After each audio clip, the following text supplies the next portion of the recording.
Okay, today we're going to make a little bowl that you can either put jewelry in or you know, whatnot. What you're going to need is some type of decorating tools. I went in the cake baking section of the store and got a whole set for 20 bucks compared to the individual ones that cost a little bit more specifically for clay. So you can use anything really that you have around the house that'll help create designs or imprints. You can get your polymer clay and follow the baking instructions.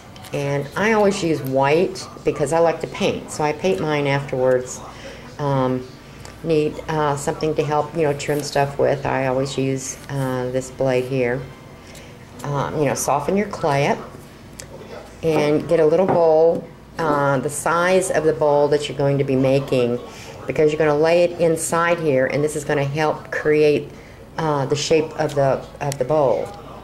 And I have parchment paper, a clay-only sheet that I use specifically just for my clay baking, and I put the parchment over it. And you can reuse this too, so it's not, you know, it's not like you go through it really quick.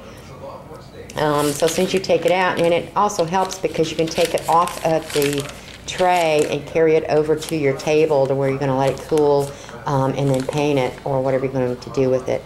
So let's get started with this, and I may add to it as I go, and if I do, you'll be seeing that.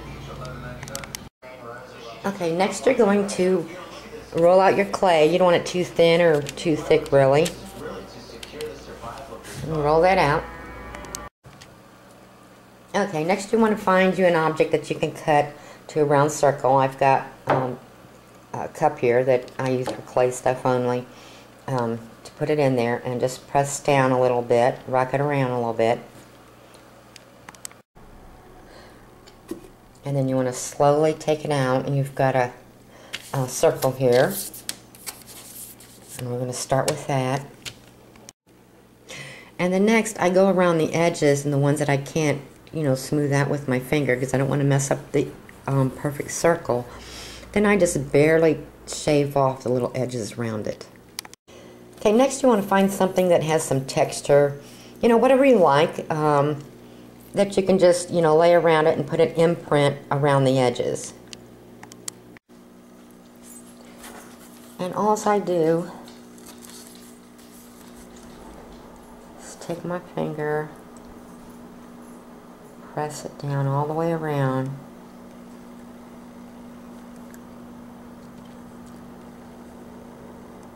I get to the end. I'll make sure it's in there.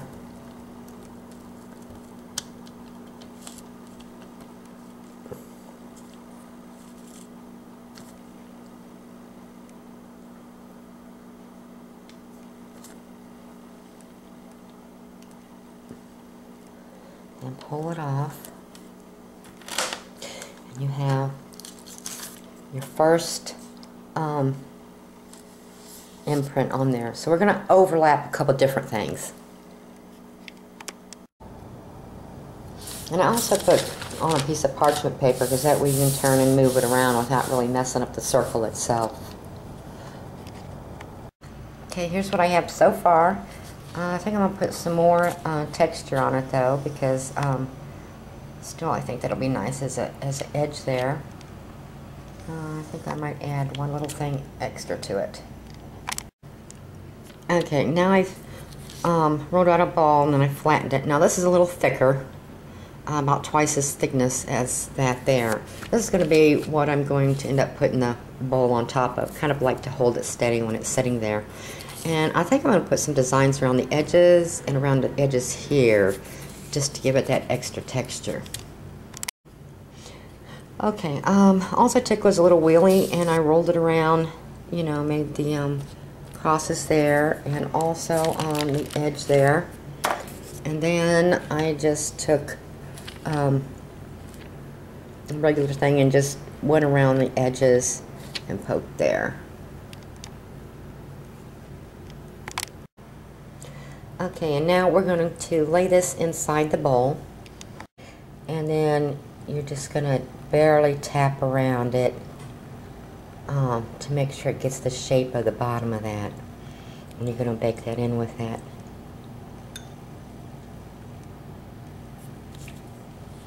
And then this will be baked separately. And once they cool and you paint them, they can just glue that on top of there and have you a little decorative bowl there. Okay, they'll still have a few more minutes to go, so we'll leave those bake just about maybe 10 more minutes. Okay, when it comes out of the oven, it's still kind of spongy, so I just took the blade around the edges and pulled it away from the edges, because as you can see, it's still kind of pliable here. So, and then once you're able to do that, then you can go ahead and take it out of the bowl, because it's already got its form, and that's how it's going to dry. And then you can just leave it cool before we get ready to paint it. Okay, these are cooled off now. They're not pliable anymore, they're hard. So I'm going to go ahead and paint these. I am going to leave a spot untouched in the middle, and then in the middle and the bottom of this, so that the hot glue, when I glue it on there, it's going to stick. So, and like I said, it doesn't matter if you kind of mess up your designs and you're not sure what to do, because as you see, once you glue it on there, you're just going to see around the edges a little bit. So it depends on how wide out that you have this. So that's just so, I always think it's just really cool to put a hidden little design in there, so when they look under there, and like I said, it doesn't have to be perfect, because this is all going to be handmade, and it's, you know, it's not factory made or anything. And I think just putting something on the bottom of it will help make it more sturdy. And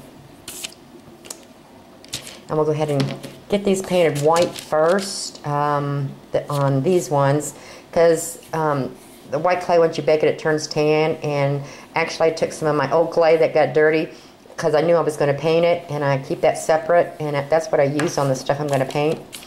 And then the paint's going to cover everything, so it's not going to matter if there's, you know, if there's a little dirt or something in there. Okay, we got it painted white, and on the bottom of this one, as you see, I've left a spot blank, because that's where I'm going to glue it in at. It's going to be attached. So because the paint and the lacquer and all that, the glue tends to, you know, it's going to break apart easier. So you want a clean space in there, and if you happen to get a little bit of paint on, it's not going to hurt it. But you can always take a paper towel too, or a cloth or something if you did get it on there, and just wipe it off before it dries. And just leave that sit for a while, and we'll finish painting. Okay, I just glued that on there and turned it upside down. It should hold that. And I think it just gives it a better way to stance when you set it down. And as you can see, because I've decided to just go ahead and paint it all one solid color, so I don't have to finish painting it and leaving those two spots empty. I can just go ahead and glue it now, since I got the primer on it, and then just finish painting it, and that'd be a cute little thing to put jewelry or even on your desk at work to put your paper clips or something in. Okay, on this one I decided to go with a pearl type coating. I just thought it would stand out really nice. And I'm going to let that dry. And then I'm going to clear coat it with some clear spray. I either get the gloss spray or the lacquer spray, you know, whatever kind of spray they have. It's just easier for me to spray it than it is to, you know, paint it with the clear coat for clay. But either way, you know, you still want to seal it with something clear to make it shiny and easy to clean.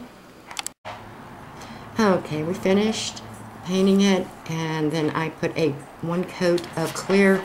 I happen to have lacquer this time. Usually I get gloss or whatever's on sale. And took some the studs, and I just put a couple of them around there, just to add it that, you know, little tiny sparkle there. And just take a little tiny bit of glue on the back of them, and you know, put them on there. It just makes it really nice. And you know, you can use this for anything. you know, put your jewelry in, or your earrings, or, you know, whatever you happen might have. Or you even take it to work, depending on how, you know, how you color it, and your paper clips, you know, whatever else you want in there. Just be creative. You know, start simple. You don't have to get extravagant. And that's all it is.